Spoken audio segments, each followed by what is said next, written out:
नमस्कार, आपण पाहत आहात आपल्या हक्काचे न्यूज चॅनल, ज्याचे नाव आहे ठळक घडामोडी। रस्त्याची दुरुस्ती किंवा डांबरीकरण करा।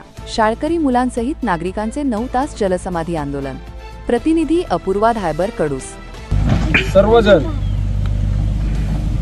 ठाकरवाडी ग्रामस्थ, देसावळा ग्रामस्थ, त्याचप्रमाणे बारवेमाळ्याचे ग्रामस्थ आणि माळुंगे पडवळचे ग्रामस्थ आपण गेली 3 दिवस मंगळवारी ठाकरवाडीच्या पाझर तलावामध्ये जलसमाधी आंदोलन तब्बल 9 तास केलं आणि हे आंदोलन होत असताना सायंकाळी 5 वाजता या रस्त्याच्या संदर्भात ज्या शेतकऱ्यांचा प्रश्न प्रलंबित होता, असा शेतकरी या ठिकाणी आपण पाहत आहोत। हा शेतकरी त्या ठिकाणी प्रशासनाबरोबर माननीय तहसीलदार, बांधकाम विभागाचे अधिकारी यांच्यासोबत आले आणि एक समझोता म्हणून त्या ठिकाणी आपण ज्या मागण्या टाकल्या त्या मागण्यांप्रमाणे या शेतकऱ्याने मान्य केलं।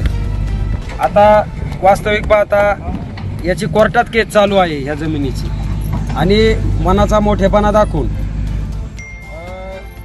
बागुजी सईद, त्यांचा मुलगा बाळासाहेब सईद आणि त्यांचा मुलगा प्रतीक सईद या सगळ्या कुटुंबांनी या ठिकाणी हा रस्ता करण्यासाठी समझोता करून परवानगी दिली।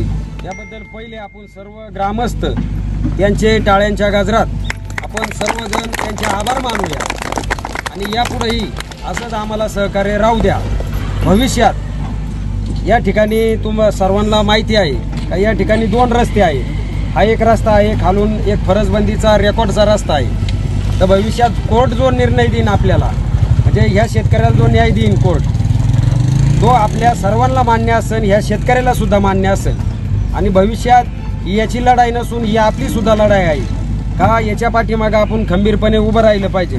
उद्या कोर्टाचा निर्णय येईल तो आपल्या सर्वांना मान्य आहे, परंतु या ठिकाणची जी दुरावस्था होती, लहान मुलांना, मोठ्या माणसांना, वयस्कर लोकांना येता येत नव्हतं आणि महिलांनी पुढाकार घेऊन हा प्रश्न या ठिकाणी मार्गी लावला आमच्यासोबत। तर मी या ठिकाणी सर्व महिलांचे आभार व्यक्त करतो। या ठिकाणी ही जी छोटी लहान मुलं बसलात, या मुलांचे, शाळकरी मुलांचे आभार मानतो का गेले 3 दिवस हे शाळेत सुद्धा गेले नाही, त्यांनी शाळेवर बहिष्कार टाकलेला आणि 9 तास आपल्या मोठ्या माणसांबरोबर ही मुलं सुद्धा पाण्यात उतरलेली आणि या मुलांच्याही लढ्याला कुठेतरी यश आलेलं आहे। तर या मुलांचेही आभार मानतो। या ठिकाणचे बारवेमाळे